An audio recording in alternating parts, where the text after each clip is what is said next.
எங்கள் அண்ணன் தளபதி ஆட்சியில் தான் எனக்கு 3.25 வருஷம் ஜெயில் தண்டனை.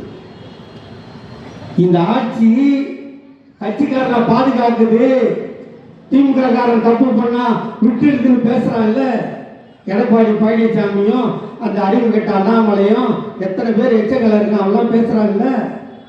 இந்த ஆட்சி இந்த கட்சியின் பேச்சாளனாக இருந்தாலும் தப்பு என்றால் தப்பு என்று சொல்லுகின்ற சிவபெருமானுக்கு நிகரானவன் எங்கள் அண்ணன் தளபதியை தவிர இந்த நாட்டில் எவனும் எனக்கு கட்டணம்.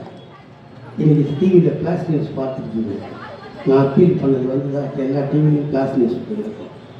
எத்தனை வருஷம்? 3.25 வருஷம். நான் யார் விட்டு நான் பொண்ணை கைப்பிடிச்சு விட்டேன்னா